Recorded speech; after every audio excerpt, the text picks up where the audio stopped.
Europe Nettoyage, votre spécialiste en Gironde de la rénovation et de l'entretien de vos toitures, ainsi que de l'isolation naturelle et écologique de vos habitations, partenaire de Girondin TV et GDJ Espace Sécurité, installateur depuis 1987 de solutions globales de sécurité en Aquitaine et concepteur du système sur mesure Stop Effraction, vous présente votre émission.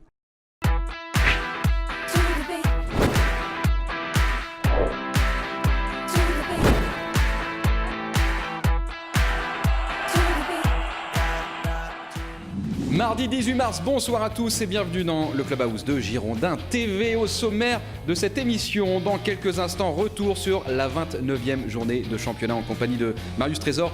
On va débriefer le match nul obtenu par les Girondins de Bordeaux du côté de Montpellier avec Roxane. Également sur ce plateau, les réactions sur les réseaux sociaux, vos réactions puisque vous avez la parole grâce aux réseaux sociaux, plus des vidéos insolites. Vous le verrez avec Olivier Faure et Olivier Paulin. Nous prendrons des nouvelles des Girondins de Bordeaux, vous le savez, c'est le flash d'actu en 2 minutes.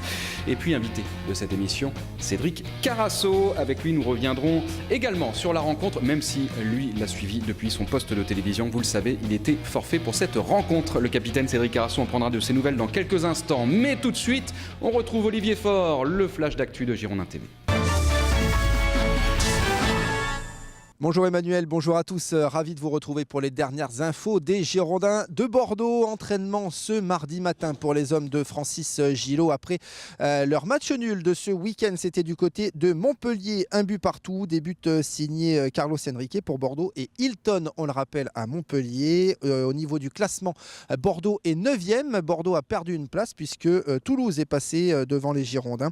Les Girondins sont à 4 points de la 5e place, toujours occupée par l'Olympique lyonnais. Prochain match pour Bordeaux, eh bien, ce sera ce samedi soir pour la 30e journée de Ligue 1. Bordeaux accueillera Nice, juste derrière les hommes de Francis Gillot au classement. Et puis, un mot pour vous dire que l'équipe réserve a décroché elle aussi le match nul ce week-end, un but partout à Romorantin, un but inscrit par Thomas Touré.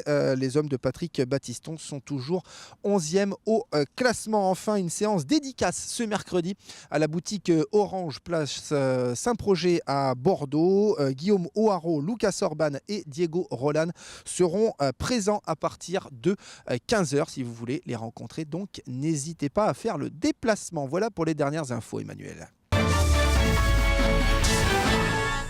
Merci Olivier et bonsoir Marius. Bonsoir Emmanuel, amis abonnés, bonsoir. Bonsoir Roxane. Bonsoir à vous deux. Bonsoir Roxane. En pleine forme, du noir, du rouge. Très bien, nous sommes au Stade Rennais, c'est ça? Ah oui.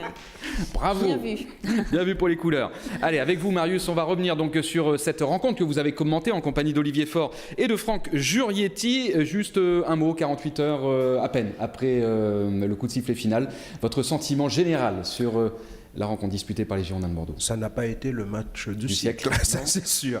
Ça c'est sûr. Bon, parce qu'il y a eu très peu d'occasions, peut-être parce que les deux équipes étaient bien en place, mais je dirais que là encore, les Girondins ont manqué de vigilance parce que ça faisait depuis le début de l'année, à part le match de Coupe de France, qu'on n'avait pas marqué à l'extérieur. Et quand on a ouvert le score par Carlos, avec Franck et Olivier, on a dit ça y est, ça va le faire. Malheureusement, petite erreur encore et égalisation Montpellier. Montpellier-Rennes. Allez, on va regarder ça dans le détail. Ça commence dès la 7e minute avec cette frappe du meneur de jeu de Cabella. La Paillade, exactement, l'international espoir. Rémi Cabella, cette frappe sans grande difficulté pour Kevin Olympa qui... pour l'occasion, était donc titulaire. Mais là encore, au départ de l'action, c'est un ballon qu'on perd très rapidement et qui permet à ce garçon de se retrouver en position de tir. Et il y a eu quand même un festival, surtout de la part de jeunes joueurs, Poco, qui en a donné pas mal à l'adversaire. Et c'est vraiment dommage parce que par son abattage, il arrivait à récupérer. Mais c'est dommage quand tu as le ballon, il faut essayer de ne pas le redonner à l'adversaire. Et là, ça a été un petit festival.